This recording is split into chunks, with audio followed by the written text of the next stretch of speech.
ने एक बार कहा था कि अपने जीवन का एक लक्ष्य निर्धारित करो, अपने पूरे शरीर को उसे एक लक्ष्य से भर दो और हर दूसरे विचार को अपनी जिंदगी से निकाल दो। यही सफल होने का मूल मंत्र है। हमें से कई लोग डॉक्टर एपीजे अब्दुल कलाम साहब को इंस्पिरेशन मानते हैं, लेकिन क्या आपको पता है कि उनकी इंस्पिरेशन कौन है? स्वामी विवेकानंद। और सिर्फ यही नहीं, बल्कि निकोला टेस्ला, सुभाष चंद्र बोस, लाल बहादुर शास्त्री और भी कई सारे ऐसे लीजेंड्स हैं जिनकी इंस्पिरेशन स्वामी विवेकानंद है।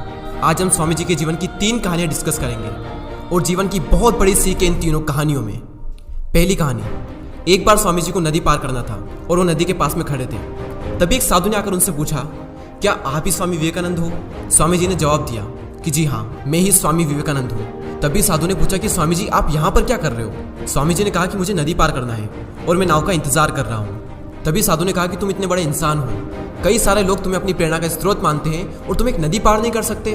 देखो, मैं तुम्हें नदी पार करके बताता हूँ। तभी उस साधु ने पानी पर चल करके उस नदी को पार किया और फिर से पानी पर चल करके स्वामी जी के पास लौट कर आए और बोले कि देखो, मेरे पास इतनी शक्ति है, मेरे पास इतना टैलेंट है, मेरे पास इतना ज्ञान है, उसके बावजूद भी मुझे कोई नहीं जानता।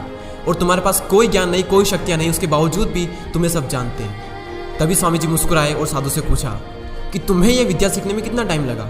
साधु ने कहा कि 15 साल। इतने में स्वामी जी की नाव आ गई और स्वामी जी ने साधु को नाव में बैठाया और वहाँ से चल दिए। दोनों ने नाव में बैठकर नदी पार की और पार करने के बाद स्वामी जी ने अपनी जेब से 1 रुपया बाहर निकाला और उस नाव वाले को दे दिया। यानी कि दोनों के मिला के 50-50 पैसे यानी 1 रुपया उन्हें दे दिया। तभी स्वामी जी ने साधु से कहा कि जो काम तुम 50 पैसे में कर सकते थे, उसके लिए तुमने अपनी जिंदगी के 15 साल बर्बाद कर दिए। और अगर यही 15 साल तुम समाज की भलाई में लगाते तो आज तुम्हें भी पूरी दुनिया जानती। और मैंने यही किया, इसलिए मुझे पूरी दुनिया जानती है और तुम्हें कोई नहीं जानता। और स्वामी जी ने साधु से कहा कि तुम्हारी तरह कई सारे लोग ऐसी चीज़ों में अपने दिन, हफ्ते, महीने, साल लगा देते हैं जिनका उनकी ज़िंदगी में कोई मतलब नहीं निकलता। इसलिए अपने टाइम को ऐसी जगह पर लगाओ जहाँ पर उसका एक्चुअल में कोई सेंस निकले, क्योंकि टाइम से बढ़कर इस दुनिया में कोई भी इंपॉर्टेंट चीज़ नहीं है। अगर समय बर्बाद तो जिंदगी बर्बाद। दूसरी कहानी, एक बार स्वामी जी एक ब्रिज पर चल रहे थे। तभी वहाँ पर कुछ बंदर उनके पीछे पड़ जाते हैं। कोई बंदर उन पर लपक रहा, कोई उनका प्रसाद छीनने की कोशिश कर रहा और स्वामी जी उन बंदरों से पीछे छुड़ाने के लिए वहाँ से भागने लगे। स्वामी जी भागे जा रहे थे और वो बंदर भी उनके पीछे पीछे भागने लगे। तभी एक आदमी ने स्वामी जी से कहा कि तुम डरो मत, इनका सामना करो। तुम जितना ज़्यादा इनसे डरोगे ये तुम्हें उतना ही ज़्यादा डराएंगे। तभी स्वामी जी पीछे मुड़ते हैं और आंखें निकाल कर उन बंदरों पर जोर से चीखते हैं और तभी सारे बंदर वहाँ से दुम दबाकर भाग जाते हैं। और उन्हीं बंदरों की तरह होते हैं हमारे नेगेटिव थॉट्स, जिनसे हम डरते हैं। और जितना ज़्यादा हम इनसे डरेंगे ये हमें उतना ही ज़्यादा डराएंगे। इसलिए नेगेटिव थॉट्स और डर से डरो मत, बल्कि उनका सामना करो।